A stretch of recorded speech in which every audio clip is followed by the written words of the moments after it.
이게 미쳤나? 감히 누구 남편이랑 붙어 먹은 거야? 당장 안 떨어져? 오늘 사연은 박정숙 씨의 사연입니다. 사연 시작 전 구독과 좋아요 버튼 눌러주시면 사연의 재미가 2배가 된답니다. 오늘의 사연 시작하겠습니다. 아침 6시 30분 알람 소리가 울리기도 전에 박정숙의 눈이 떠졌습니다. 30년이 넘는 세월 동안 같은 시간에 일어나는 습관이 몸에 배어 있었지요. 정숙은 조용히 침대에서 일어나 슬리퍼를 신고 주방으로 향했습니다. 남편 김민석은 아직 깊은 잠에 빠져 있었습니다. 50살을 넘긴 후부터 민석은 아침잠이 늘어났습니다. 예전에는 정숙보다 먼저 일어나 신문을 읽곤 했는데 요즘은 정숙이 깨워주지 않으면 늦잠을 자기 일쑤였어요. 주방에서 밥솥을 켜고 국을 데우면서 정숙은 자신의 얼굴을 잠시 들여다봤습니다. 싱크대 위 작은 거울에 비친 얼굴은 60년의 세월을 고스란히 담고 있었습니다. 검은 머리카락 사이로 보이는 흰 머리들, 눈가와 입가의 주름, 처진 볼살.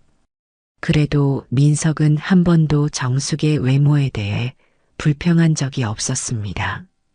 당신은 나이 들어도 예쁘다라고 종종 말해주곤 했지요.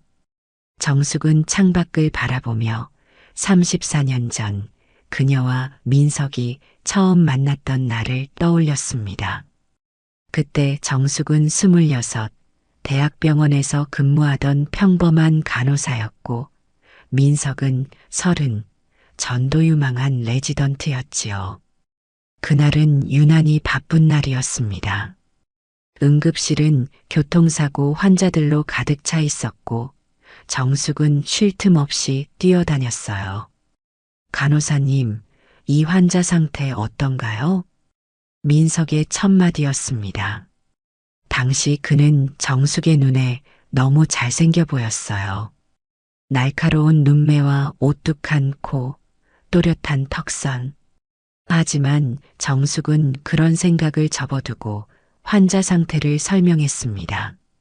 혈압 125버 80, 맥박 정상, 의식 회복 중입니다. 그날 이후 민석은 종종 정숙이 근무하는 병동에 들르기 시작했습니다. 처음에는 환자 상담 핑계였지만 곧 직접적으로 데이트를 신청했지요. 그렇게 시작된 연애는 1년 만에 결혼으로 이어졌습니다.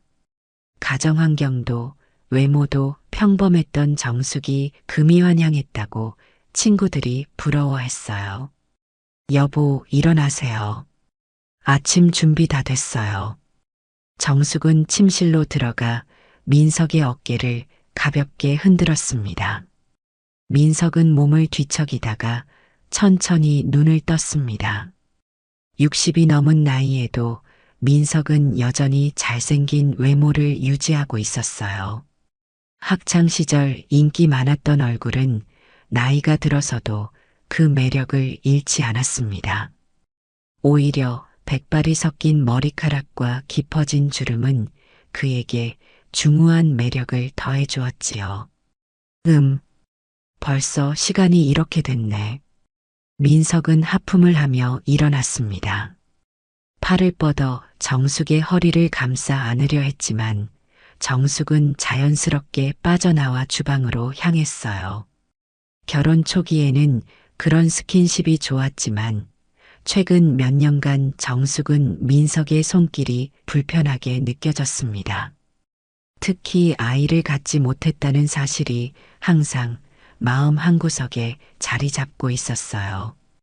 결혼 2년 차 정숙은 불임 진단을 받았습니다. 민석은 겉으로는 아이 없이도 우리는 행복하게 살 수 있어라고 위로했지만 정숙은 그의 눈빛에서 실망감을 읽었어요. 민석의 부모님은 노골적으로 정숙을 탓했고 결국 그들과의 관계는 소원해졌습니다. 정숙은 자신이 제대로 된 아내가 되지 못한다는 죄책감에 시달렸지요. 빨리 씻고 나오세요. 병원 늦겠어요. 민석은 정숙의 냉담한 반응에 살짝 당황했지만 크게 신경 쓰지 않는 듯 욕실로 향했습니다. 민석은 강남에서 유명한 피부과 의사였습니다. 김민석 피부과는 연예인들도 찾는 유명한 병원이었지요. 민석은 의사로서의 실력뿐만 아니라 환자들을 대하는 태도도 좋아 늘 예약이 가득 차 있었습니다.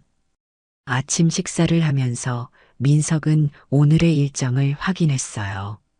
정숙은 말없이 밥을 먹으며 간간히 고개를 끄덕였습니다. 결혼 32년 그들의 아침 풍경은 언제나 이러했습니다. 반복되는 일상 속에서 두 사람 사이의 대화는 점점 줄어들었어요. 초기에는 서로의 하루를 공유하고 함께 웃었지만 이제는 필요한 정보만 주고받는 관계가 되었습니다. 요즘 병원은 어때요? 응? 평소와 다를 게 뭐 있겠어. 환자들 보고 처방하고 다들 예쁘게 해달라고 난리야. 민석은 웃으며 대답했지만 그의 웃음이 예전과는 다르게 느껴졌습니다. 뭔가 숨기는 듯한 어색한 웃음이었지요. 정숙은 민석이 최근 들어 조금씩 변하고 있다는 느낌을 받았어요. 휴대폰을 자주 확인하고 늦게 귀가하는 일이 잦아졌으며 주말에도 응급 환자를 핑계로 외출하곤 했습니다. 오늘은 좀 일찍 퇴근할 수 있을까요? 오랜만에 같이 저녁 먹으면 좋을 것 같아서. 오늘은 좀 힘들 것 같은데. 저녁에 의사협회 모임이 있어서. 정숙은 잠시 말을 멈추고 민석을 바라봤습니다. 그런 모임이 있다는 말은 처음 듣는 것이었어요. 일정표에도 없었고 민석이 평소에 의사협회 모임을 그다지 좋아하지 않았다는 것을 정숙은 알고 있었습니다. 그래요? 처음 듣네요. 몇 시에 끝나요? 글쎄, 늦을 수도 있어. 기다리지 말고 먼저 자. 정숙은 더 이상 묻지 않았습니다. 최근 들어 민석의 늦은 회식이 잦아진 것이 마음에 걸렸지만 남편을 의심하고 싶지는 않았어요. 민석은 항상 정숙에게 충실한 남편이었습니다. 적어도 지금까지는요. 아침 식사를 마치고 정숙은 출근 준비를 했습니다. 정숙은 대기업 한강기업의 비서팀에서 일하고 있었어요. 간호사로 일하다가 결혼 후 경력이 단절되었는데 35에 다시 취업한 곳이 한강기업이었습니다. 처음에는 단순 업무를 맡았지만 정숙의 꼼꼼함과 성실함은 곧 인정받았고 이제는 비서팀에서 중요한 위치를 차지하고 있었어요. 비서팀 내에서도 최고참이었지만 정숙의 능력은 여전히 인정받고 있었습니다. 특히 꼼꼼함과 신중함은 젊은 후배들도 배우려 하는 부분이었지요. 저는 먼저 출근할게요. 오늘 아침 회의가 있어서. 민석은 고개를 끄덕이며 신문을 읽고 있었습니다. 정숙이 현관문을 나서려는 순간 민석이 불렀어요. 정숙아.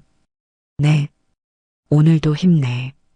정숙은 미소를 지으며 고개를 끄덕였습니다. 작은 말 한마디지만 이런 말들이 32년 결혼 생활을 지탱해온 힘이었을지도 모르겠습니다. 때로는 서로에 대한 애정이 식어가는 것 같았지만 그래도 그들은 서로의 존재에 의지하고 있었어요. 한강기업에 도착한 정숙은 평소처럼 가장 먼저 사무실에 들어왔습니다. 오늘은 중요한 임원 회의가 있는 날이라 모든 준비를 완벽하게 해야 했어요. 회의실을 정돈하고 자료를 준비하던 중 사무실 문이 열리는 소리가 들렸습니다. 안녕하세요, 박 과장님. 낯선 목소리에 정숙은 고개를 들었습니다. 문간에는 처음 보는 여성이 서 있었어요. 키가 크고 날씬한 몸매, 또렷한 이목구비와 부드러운 웨이브가 들어간 긴 머리카락. 마치 잡지에서 막 튀어나온 듯한 아름다운 여성이었습니다. 고급스러운 베이지색 정장을 입고 있었는데 그녀의 몸매를 완벽하게 살려주었어요. 안녕하세요. 누구? 서지원이라고 합니다. 오늘부터 비서팀에서 근무하게 된 새 직원이에요.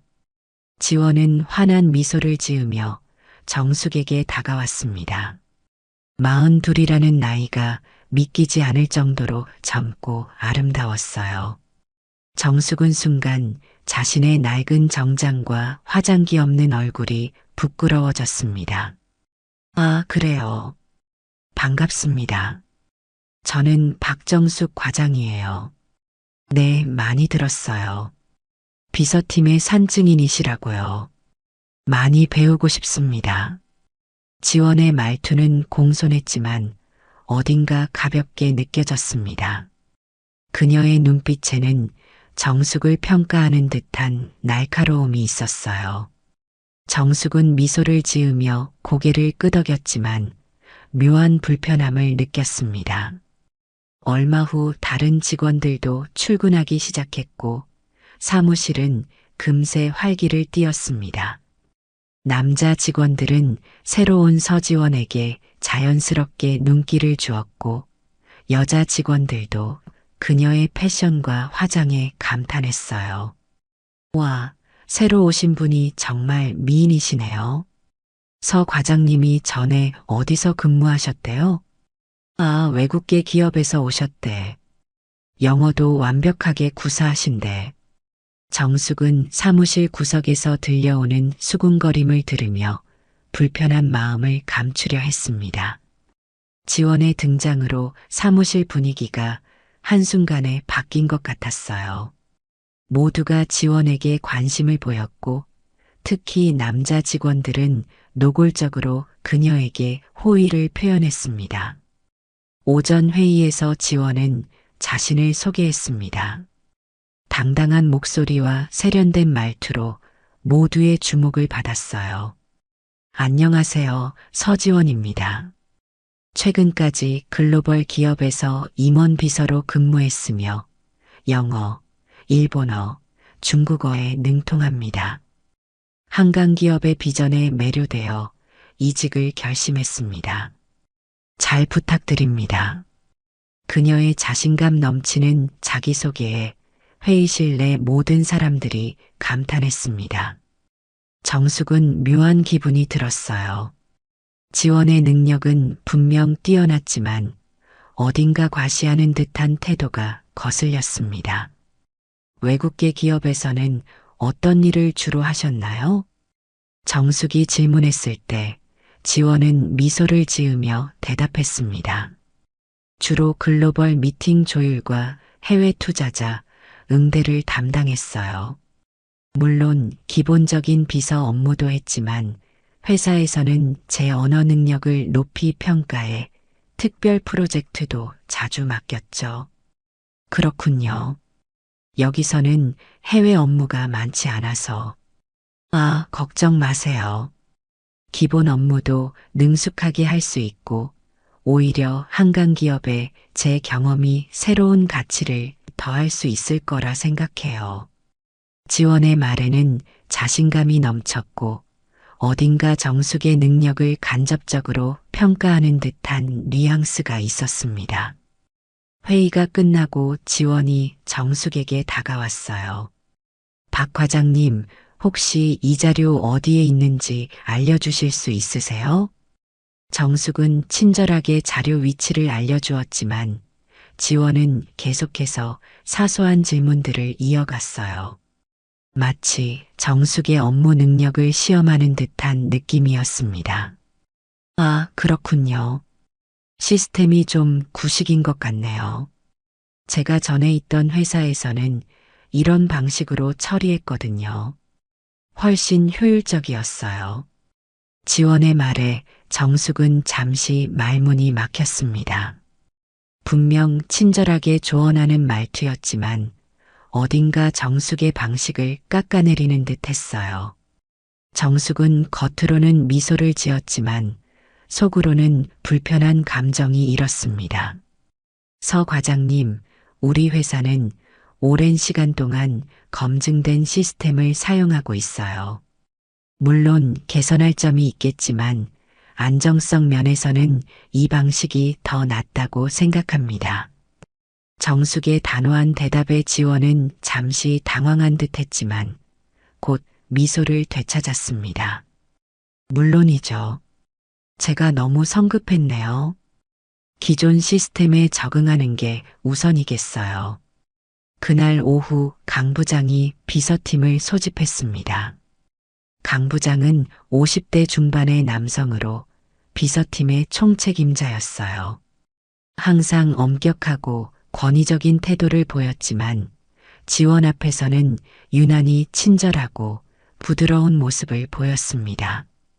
여러분, 서지원 과장이 우리 팀에 합류하게 되어 매우 기쁩니다.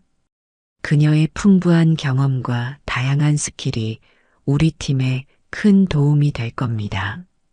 특히 다음 달 시작될 해외 프로젝트에서 지원 과장의 역할이 중요할 것 같으니 모두 협조해 주시기 바랍니다.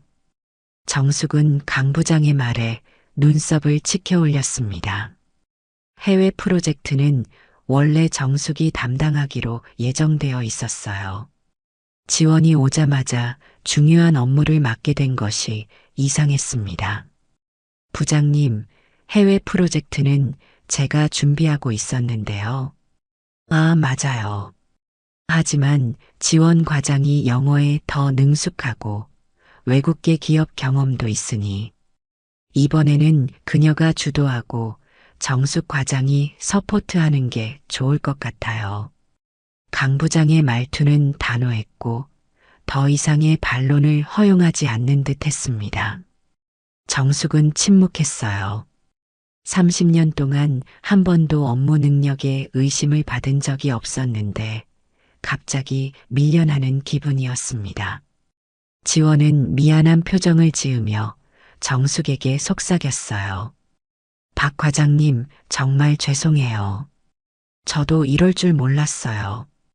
함께 잘해봐요. 그러나 지원의 눈빛은 전혀 미안해 보이지 않았습니다. 오히려 승리의 기쁨이 어려 있었어요. 정숙은 그날 집에 돌아가는 내내 묘한 불안감에 시달렸습니다. 그날 저녁 정숙은 민석의 병원 앞에서 그를 기다리고 있었습니다. 예전에는 종종 민석을 데리러 왔었는데 요즘은 둘 다 바빠서 각자 귀가하는 일이 많았어요. 오늘은 왠지 남편 얼굴이 보고 싶었습니다. 또한 지원으로 인해 생긴 불안감을 남편과 나누고 싶었어요. 병원 문이 열리고 민석이 나왔습니다. 정숙이 손을 흔들려는 순간 민석 뒤로 또 다른 인형이 보였어요. 세련된 정장을 입은 여성이었습니다. 정숙은 그 자리에 얼어붙었습니다. 그 여성은 다름 아닌 서지원이었어요. 여보, 왜 여기 있어? 민석이 정숙을 발견하고 놀란 표정으로 다가왔습니다. 지원도 민석을 따라 걸어왔어요. 그녀의 입가에는 미소가 어려 있었지만 그 눈빛은 차가웠습니다. 아, 박 과장님, 여기서 뵐 줄은 몰랐네요. 지원은 환한 미소를 지으며 인사했습니다. 그녀의 완벽한 메이크업과 세련된 옷차림이 정숙의 눈에 들어왔어요. 소매 부분이 살짝 올라간 블라우스 아래로 가는 손목과 매니큐어를 바른 손톱이 빛났습니다. 서 과장님도 여기는 웬일로? 정숙의 목소리에는 의심과 경계심이 묻어 있었습니다. 지원은 전혀 당황하지 않는 모습이었어요. 피부 관리 받으러 왔어요. 김 원장님이 워낙 유명하시잖아요. 오늘 처음 뵈었는데 정말 실력이 대단하시더라고요. 지원은 민석을 향해 존경의 눈빛을 보냈습니다. 민석은 어색하게 웃으며 넥타이를 만졌어요. 그냥 기본적인 상담만 했을 뿐인데, 그래도 원장님께서 직접 봐주시니 정말 영광이었어요. 다음에 또 뵐게요. 지원은 정숙과 민석에게 가볍게 인사하고 택시를 타고 떠났습니다. 차가 사라지고 나서야 정숙은 민석을 바라봤어요. 민석의 표정에는 어색함과 당혹감이 뒤섞여 있었습니다.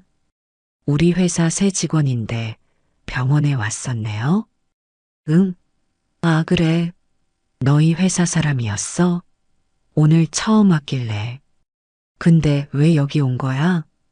민석의 말투는 평소와 달리 빠르고 어색했습니다. 그는 정숙의 눈을 똑바로 보지 못했어요. 그냥 같이 집에 가고 싶어서요. 민석은 미소를 지으며 정숙의 어깨를 감쌌습니다. 그러나 정숙은 민석의 표정에서 뭔가 다른 것을 느꼈어요. 불안감은 더 커져갔습니다. 집으로 돌아가는 차 안에서 정숙은 조용히 창밖을 바라보았습니다. 민석은 평소보다 말이 많았어요. 마치 어색한 침묵을 피하려는 듯 했습니다. 오늘 환자가 정말 많았어. 예약도 없이 찾아오는 사람들 때문에 진료 시간이 계속 밀렸지. 그래서 늦게 끝났네. 정숙은 고개를 끄덕였지만 마음은 복잡했습니다. 민석과 지원의 만남이 우연인지 아니면 계획된 것인지 궁금했어요. 하지만 단지 의사와 환자의 관계일 뿐이라고 스스로를 위로했습니다. 그날 밤 정숙은 잠 못 이루고 민석의 숨소리만 듣고 있었습니다. 서지원과 민석이 만난 것은 우연일까요? 아니면 지원이 일부러 민석의 병원을 찾아간 것일까요? 여러 가지 생각이 정숙의 머릿속을 맴돌았습니다. 다음 날부터 회사에서의 분위기는 더욱 냉랭해졌습니다. 지원은 겉으로는 항상 정숙에게 공손했지만 은근히 그녀의 업무 방식을 비판하고 본인의 방식을 강요했어요. 강 부장은 점점 지원에게 더 많은 중요 업무를 맡겼고 정숙은 점차 주변화되는 느낌이었습니다. 박 과장님, 이 문서는 제가 다시 작성할게요. 형식이 좀 구식인 것 같아서요. 아, 이 고객사 담당은 제가 할게요.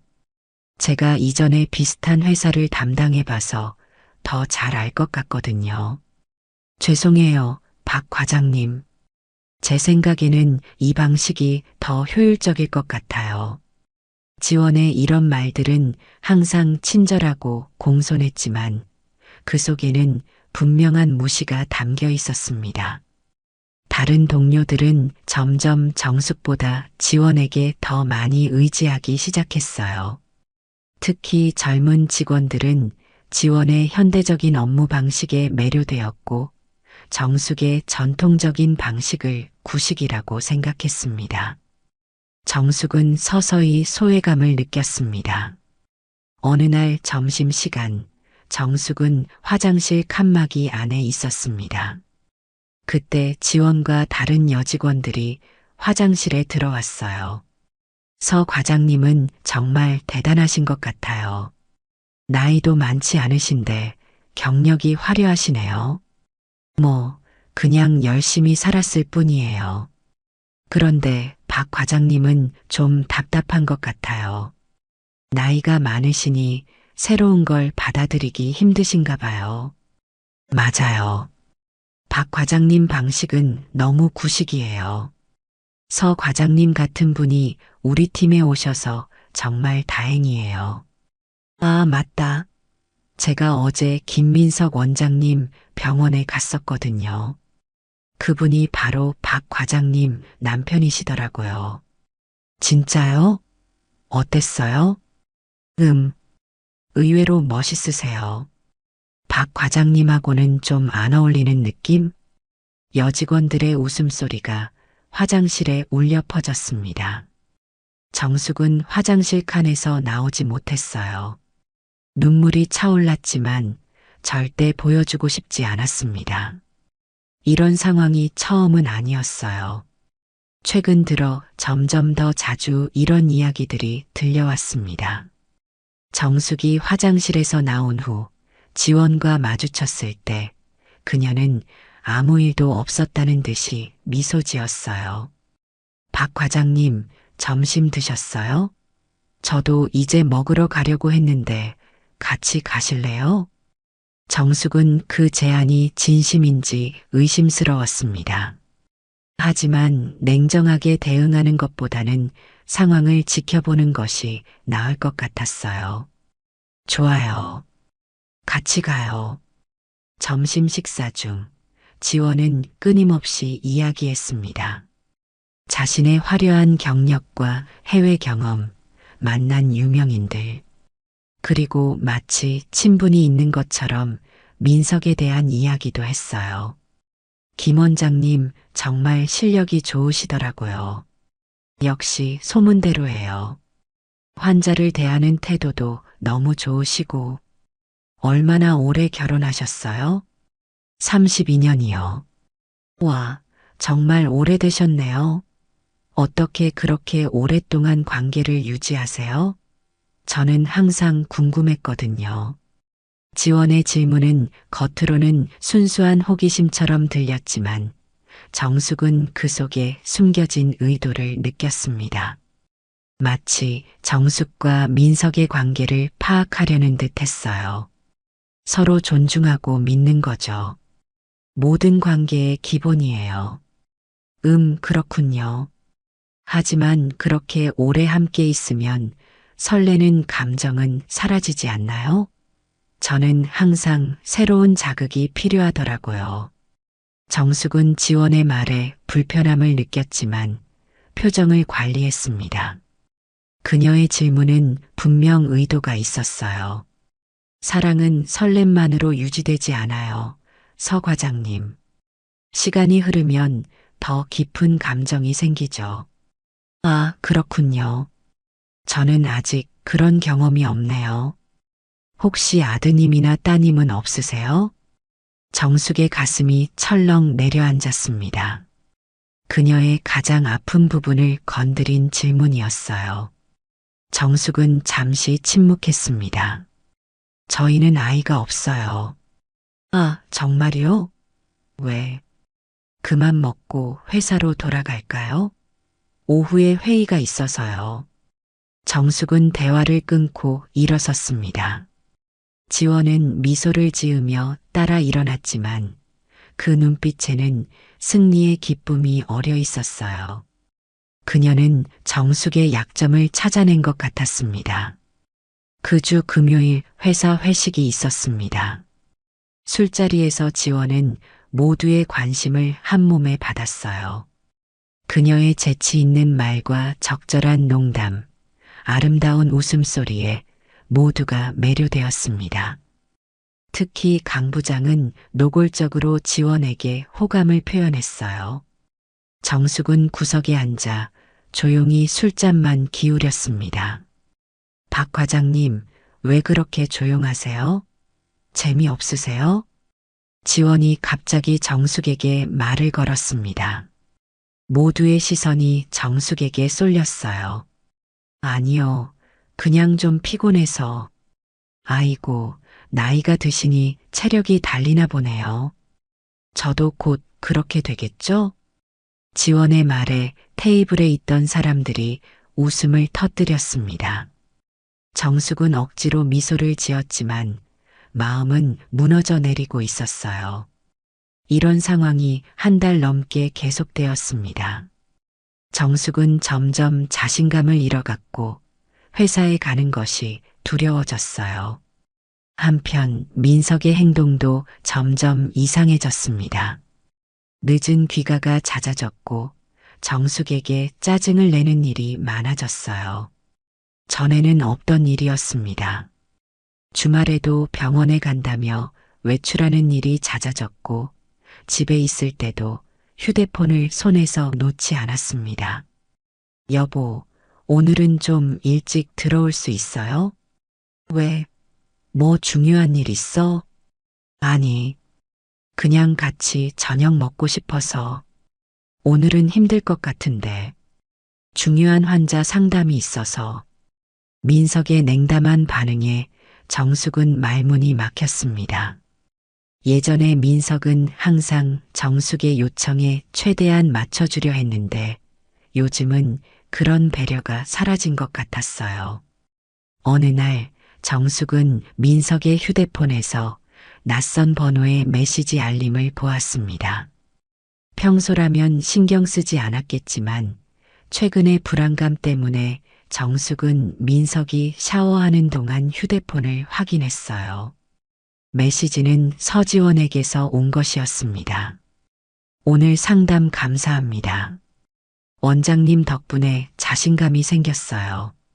다음 주에 또 뵐게요. 저녁 식사 제안도 감사합니다. 꼭 함께하고 싶어요. 정숙은 가슴이 철렁 내려앉는 느낌이었습니다. 민석이 지원과 저녁 식사를 하자고 제안했다니. 그것도 정숙에게는 말하지 않고요. 더 충격적인 것은 두 사람이 서로 연락처를 주고받았다는 사실이었습니다. 정숙은 재빨리 휴대폰을 제자리에 놓았습니다. 머릿속이 복잡했지만 아직 확실한 증거는 없었어요. 민석을 의심하고 싶지 않았습니다. 다음 날 정숙은 회사에서 지원을 새로운 시선으로 바라보았습니다.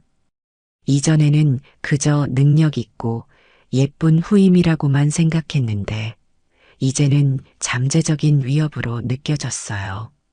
지원은 평소와 다름없이 공손했지만 그 눈빛에서 정숙은 뭔가 다른 것을 느꼈습니다. 점심시간 정숙은 우연히 지원의 휴대폰을 보게 되었습니다. 지원이 화장실에 간 사이 그녀의 휴대폰에 메시지 알림이 떴어요. 정숙은 무의식적으로 그 메시지를 읽었습니다. 어제 너무 좋았어. 오랜만에 이런 감정을 느꼈어. 다음에는 더 오래 함께 있자. 발신자는 민석 원장님이었습니다. 정숙은 그 자리에서 얼어붙었어요. 의심이 확신으로 바뀌는 순간이었습니다. 민석과 지원이 단순한 의사와 환자 관계가 아니라는 것이 분명해졌어요. 정숙의 머릿속은 혼란스러웠습니다. 32년 동안 신뢰했던 남편, 그리고 불과 한 달 전에 만난 여자. 정숙은 자신이 얼마나 바보 같았는지 깨달았어요. 지원은 처음부터 계획적으로 접근했던 것입니다. 회사에 입사하기 전에 이미 민석을 알고 있었을지도 모릅니다. 그날 저녁 정숙은 민석을 기다렸습니다. 남편이 돌아오자마자 묻고 싶었어요. 그러나 민석은 밤 11시가 다 되어서야 집에 돌아왔고 술 냄새를 풍기며 바로 침실로 향했습니다. 여보, 이렇게 늦게 들어오면 전화라도 해줘야 하는 거 아니에요? 아, 미안. 환자 응급 상황이 있어서 처리하느라 정신이 없었어. 민석의 말에 정숙은 입술을 깨물었습니다. 분명 거짓말이었어요. 술 냄새가 너무 강했고 민석의 셔츠에는 여성용 향수 냄새도 묻어 있었습니다. 서지원 씨랑 같이 있었어요? 민석의 표정이 굳었습니다. 잠시 침묵이 흘렀어요. 무슨 소리야? 서지원이 누군데? 우리 회사 새로 온 직원이요. 당신 병원에 피부 관리 받으러 온다던. 아, 그 사람? 왜? 그냥 환자인데. 민석은 태연하게 대답했지만 그의 눈은 정숙을 똑바로 바라보지 못했습니다. 정숙은 더 이상 묻지 않았어요. 증거를 모을 시간이 필요했습니다. 며칠 후 정숙은 오랜 친구인 이서연을 만났습니다. 서연은 정신과 의사로 정숙이 가장 신뢰하는 친구였어요. 두 사람은 대학 시절부터 친구였고 서로의 인생 중요한 순간들을 함께 해왔습니다. 서연아, 요즘 너무 힘들어. 카페에서 만난 두 사람, 정숙은 지난 한 달간의 일들을 모두 털어놓았습니다. 지원의 등장부터 민석의 변화, 그리고 불륜의 증거까지. 이야기하는 내내 정숙의 눈에는 눈물이 고여 있었어요. 정숙아, 너무 괴로웠겠다. 근데 확실한 증거가 있어? 메시지 몇 개 봤어. 그리고 민석이 너무 이상해. 분명히 뭔가 있어. 서연은 생각에 잠겼습니다. 그녀는 정숙의 손을 꼭 잡았어요. 먼저 확실한 증거를 모아야 해. 그리고 내 자신을 위한 결정을 해야 할 때야. 32년은 결코 짧은 시간이 아니야. 하지만 이제는 내 행복을 생각할 때야. 어떻게 해야 할지 모르겠어. 32년이라는 세월을. 그 서지원이라는 여자, 뭔가 수상해. 내가 아는 좋은 변호사를 소개해 줄게. 그리고 심리적으로 너무 힘들면 언제든 내게 와. 전문적인 상담도 도와줄게. 서연의 조언대로 정숙은 다음 날부터 민석의 행동을 주시하기 시작했습니다. 그의 귀가 시간, 통화 기록, 메시지 등을 세심하게 살폈어요. 직장에서도 지원의 동향에 주의를 기울였습니다. 그러던 중 정숙은 지원이 같은 시간에 휴가를 내는 패턴을 발견했어요. 그것은 항상 민석이 의사협회 모임이나 학회가 있다고 말하는 날과 일치했습니다. 마침내 정숙은 행동에 나서기로 했습니다. 민석이 또다시 늦게 들어올 것이라고 말한 날, 정숙은 퇴근 후 민석의 병원 근처에서 그를 기다렸어요. 예상대로 8시쯤 민석은 병원 문을 닫고 나왔고 잠시 후 지원도 나타났습니다. 두 사람은 함께 민석의 차에 탔어요. 정숙은 택시를 타고 그들을 미행했습니다. 민석의 차는 강남의 한 고급 호텔 앞에 멈췄어요. 정숙의 심장이 빠르게 뛰었습니다. 두 사람은 로비로 들어갔고 정숙도 조심스럽게 그들을 뒤따랐어요. 호텔 레스토랑에서 식사하는 두 사람을 멀리서 지켜보던 정숙은 가슴이 찢어지는 듯한 아픔을 느꼈습니다. 민석은 지원의 손을 잡고 다정하게 웃고 있었어요. 정숙은 오랫동안 그런 민석의 미소를 보지 못했습니다. 민석의 눈빛은 정숙을 바라볼 때와는 완전히 달랐어요. 설렘과 열정이 가득했습니다. 식사 후 두 사람은 엘리베이터를 타고 올라갔어요. 정숙은 그대로 로비에 앉아 기다렸습니다. 마음은 이미 무너져 내렸지만 확실한 증거를 원했어요. 2시간이 지났을까 민석과 지원이 로비로 내려왔습니다. 두 사람은 친밀하게 팔짱을 끼고 있었고 지원은 민석의 어깨에 머리를 기대고 있었어요. 정숙은 더 이상 참을 수 없었습니다. 그대로 두 사람 앞에 나타났어요. 여보. 민석의 얼굴이 창백해졌습니다. 그는 급히 지원과 팔짱을 풀었어요. 지원은 놀란 듯 했지만 곧 침착한 표정을 지었습니다. 박 과장님, 여기서 뵐 줄은 몰랐네요. 그만해요, 서지원 씨. 더 이상 연기하지 않아도 돼요. 정숙의 목소리는 떨리고 있었지만 단호했습니다. 민석은 당황한 듯 주변을 둘러보았어요. 정숙아, 이건 내가 생각하는 그런 게 아니야. 우리는 그냥 상담하다가 상담? 호텔 객실에서요? 거짓말 그만하세요. 민석은 말문이 막혔습니다. 지원이 앞으로 나섰어요. 박 과장님, 정말 죄송해요. 이런 상황이 되어서. 하지만 저희는 서로에게 진심이에요.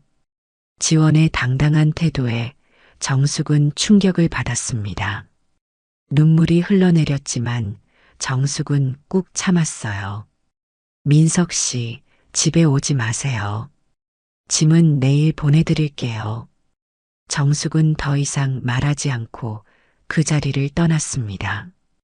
택시를 타고 집으로 돌아가는 길 32회 결혼 생활이 눈앞에 스쳐 지나갔어요.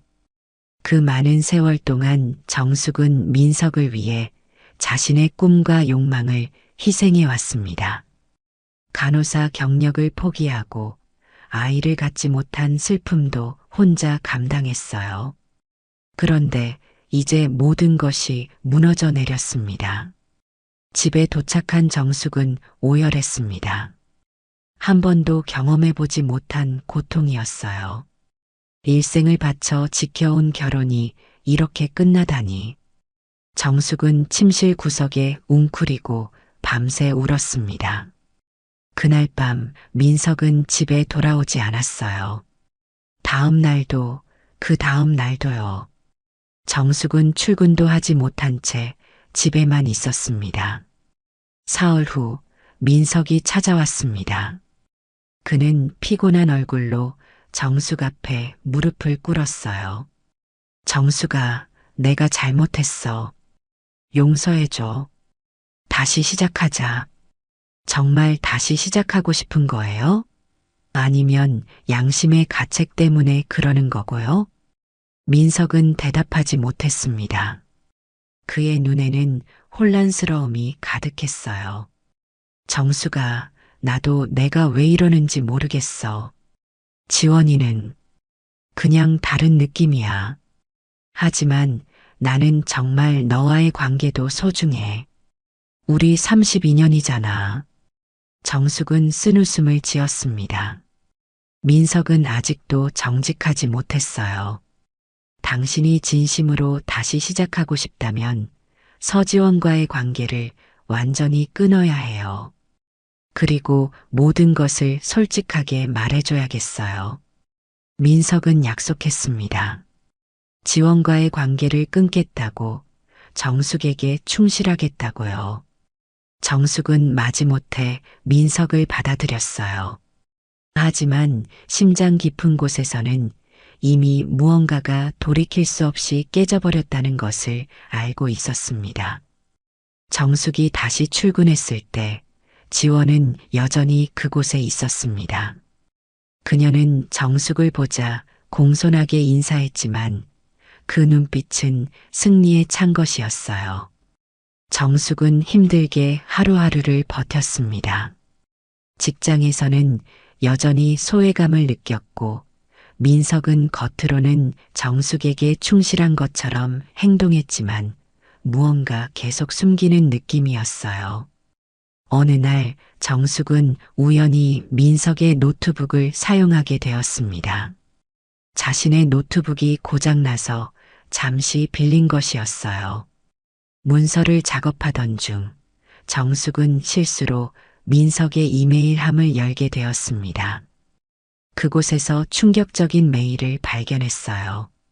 지원이 보낸 메일이었습니다. 내용은 병원을 공동 명의로 바꾸는 방법과 절차에 관한 것이었어요. 더 놀라운 것은 두 사람이 함께 해외로 떠날 계획을 세우고 있다는 내용이었습니다. 스위스로 이민을 가서 그곳에서 새 병원을 열겠다는 계획이었어요. 어떻게 이럴 수가. 정숙은 몇 시간 동안 노트북 앞에 앉아 모든 이메일을 읽었습니다. 그들의 계획은 매우 구체적이었어요. 한 달 후에 출국하기로 했고 이미 스위스의 부동산도 알아보고 있었습니다. 그리고 가장 충격적인 부분은 민석이 정숙과의 이혼을 준비하고 있다는 내용이었어요. 메일에는 이혼 시 재산 분할을 최소화하는 방법도 포함되어 있었습니다. 민석은 병원의 자산을 미리 해외 계좌로 옮기고 정숙에게는 최소한의 위자료만 주려는 계획이었어요. 정숙은 자신이 평생 지켜온 가정이 이렇게 무너지는 것을 지켜볼 수밖에 없었습니다. 정숙은 무너졌습니다.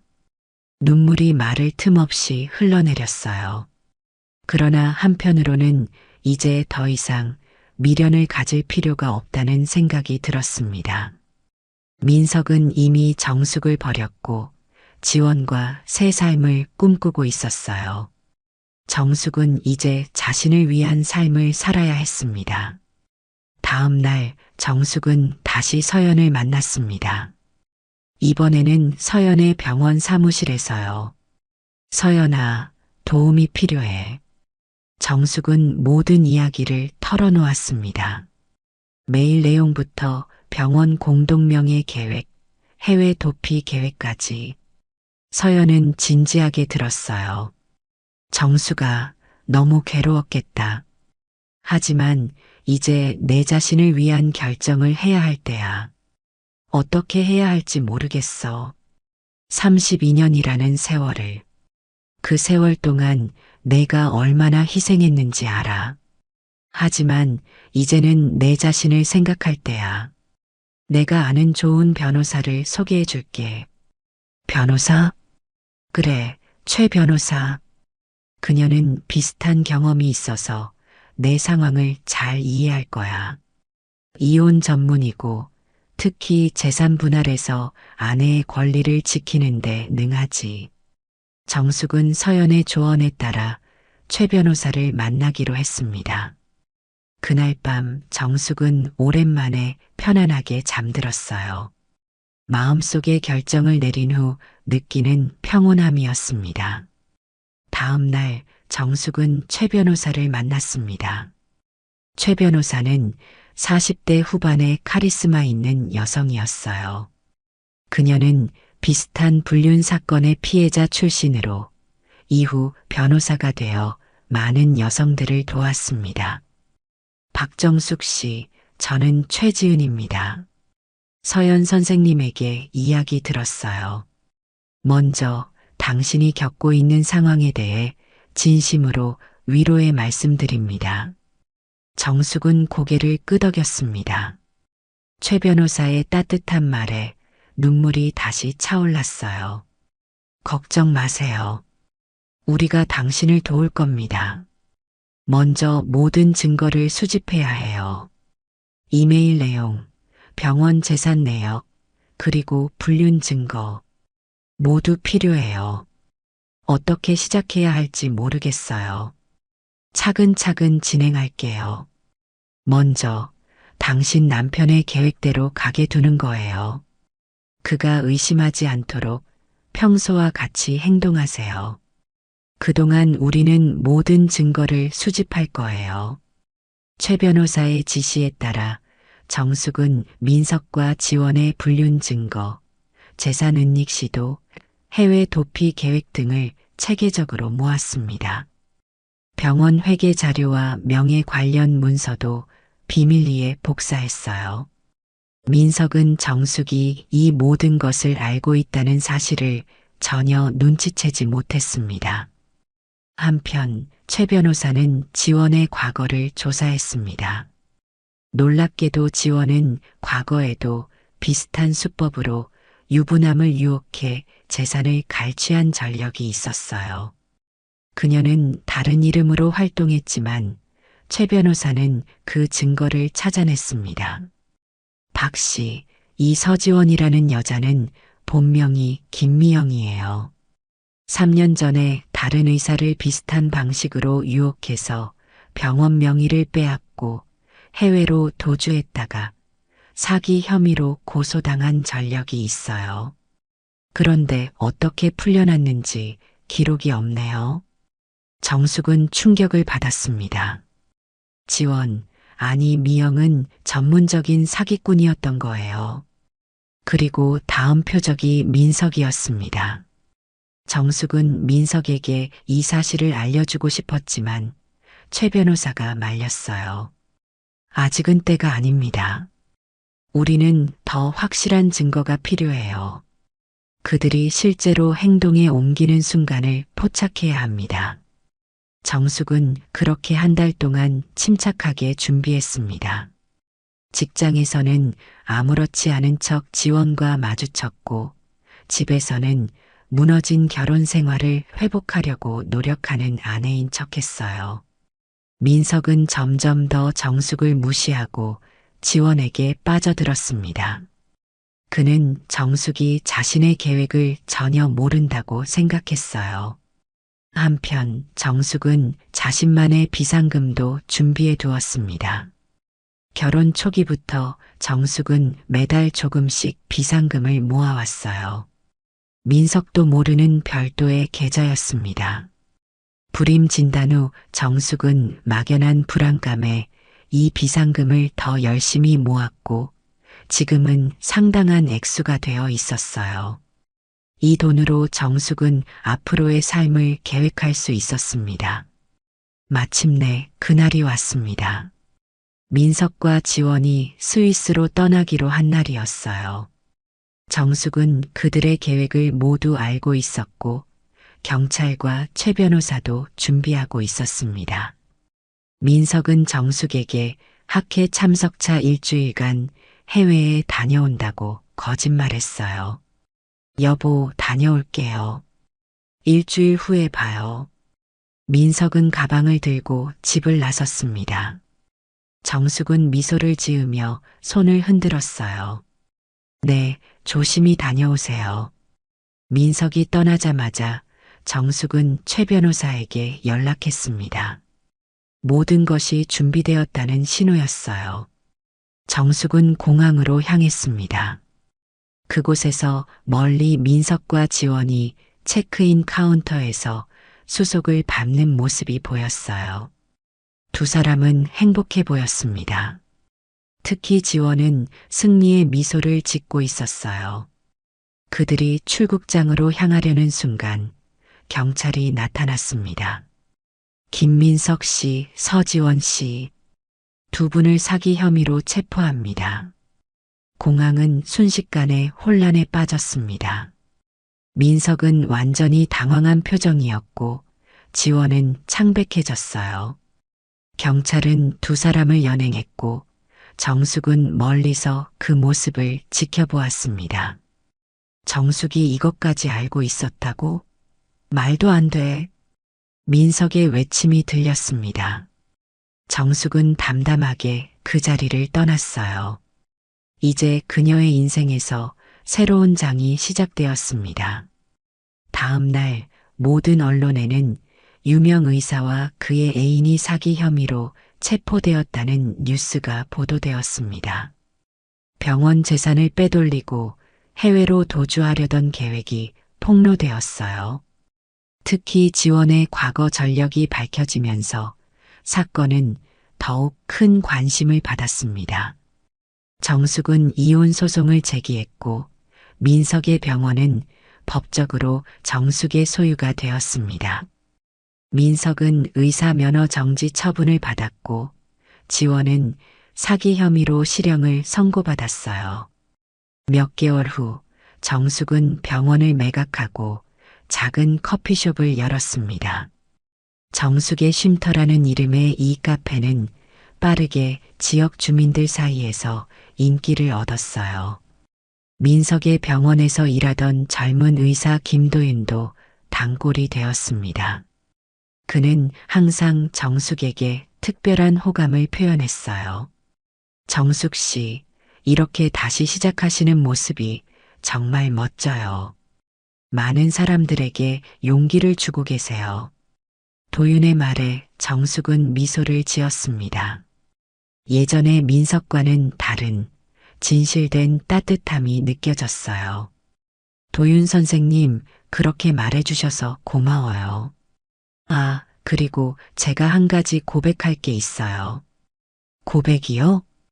사실 저는 민석 선생님의 병원에서 일하면서 그분의 비리를 알고 있었어요. 환자들에게 불필요한 시술을 권하고 의료 기록을 조작하는 것까지. 하지만 용기가 없어서 말하지 못했습니다. 정숙 씨가 그런 용기를 보여주셔서 저도 힘을 얻었어요. 정숙은 도윤의 고백에 놀랐지만 그의 정직함에 감동받았습니다. 그들은 점점 더 가까워졌고 나이 차이에도 불구하고 서로에게 특별한 감정을 키워갔어요. 정숙의 이야기는 지역 방송을 통해 알려졌고 배신을 이긴 여자로 많은 이들에게 영감을 주었습니다. 출판사에서는 그녀의 경험을 책으로 내자고 제안했고 여성단체에서는 강연을 요청했어요. 정숙은 자신의 경험이 다른 사람들에게 도움이 될 수 있다면 기꺼이 나누고 싶다고 생각했습니다. 정숙 씨, 당신의 이야기는 많은 여성들에게 용기를 줄 거예요. 불륜의 피해자로 남는 것이 아니라 자신의 인생을 되찾은 승리자로서의 이야기니까요. 출판사 편집장의 말에 정숙은 감동했습니다. 자신의 고통스러운 경험이 다른 이들에게 희망이 될 수 있다는 생각은 그녀에게 위안이 되었어요. 어느 날 정숙은 감옥에서 온 편지 한 통을 받았습니다. 발신인은 서지원이었어요. 정숙은 한참 동안 편지를 바라보았습니다. 열어볼까 말까? 고민 끝에 정숙은 편지를 열어 읽었습니다.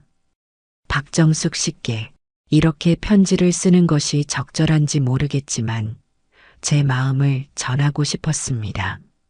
먼저 저의 행동으로 당신에게 끼친 고통에 대해 사과드립니다.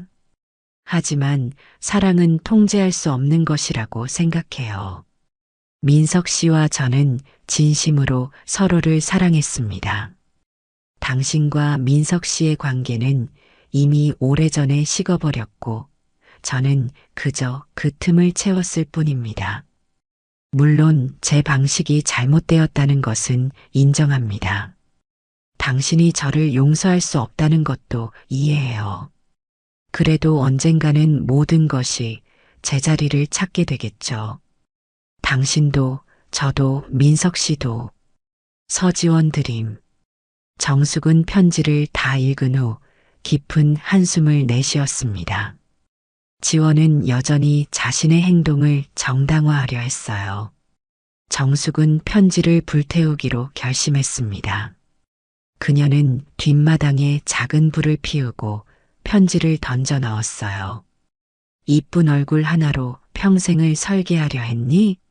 난 내 인생, 이제부터 다시 설계할 거야. 정숙은 타오르는 편지를 바라보며 혼잣말을 했습니다. 그녀의 눈에는 더 이상 슬픔이 없었어요. 오직 미래를 향한 강인한 의지만이 빛나고 있었습니다. 그로부터 1년 후 정숙의 카페는 체인점으로 확장되었고 그녀의 자서전은 베스트셀러가 되었습니다. 도윤과의 관계도 깊어져 서로에게 특별한 존재가 되었어요. 민석은 출소 후 지방의 작은 병원에서 일하고 있다고 들었고 지원은 아직 복역 중이었습니다. 정숙은 도윤과 함께 주말 여행을 떠났습니다. 바닷가에서 둘은 석양을 바라보며 이야기를 나눴어요. 정숙 씨, 처음 만났을 때부터 당신에게 끌렸어요. 당신의 강인함과 따뜻함에. 도윤 씨, 저도 당신이 특별해요. 하지만 우리 나이 차이가. 나이는 그냥 숫자일 뿐이에요. 중요한 건 서로를 얼마나 소중히 여기느냐죠. 제가 당신을 얼마나 사랑하는지 알아주셨으면 해요. 도윤의 진심 어린 고백에 정숙은 감동했습니다. 그들은 천천히 관계를 발전시켜 나가기로 했어요. 정숙은 종종 과거를 돌아보며 생각했습니다. 그 고통스러운 시간이 오히려 자신을 더 강하게 만들었다고요. 세상은 예쁜 얼굴만으로 살아갈 수 있는 곳이 아니었습니다. 진정한 아름다움은 내면에서 비롯된다는 것을 정숙은 이제 온몸으로 느낄 수 있었어요. 매일 아침 정숙은 카페 문을 열기 전에 거울을 보며 스스로에게 말합니다. 오늘도 당신은 충분히 아름답습니다. 당신의 인생은 당신이 주인입니다. 그리고 환한 미소와 함께 새로운 하루를 시작합니다. 이것이 진정한 승리였습니다.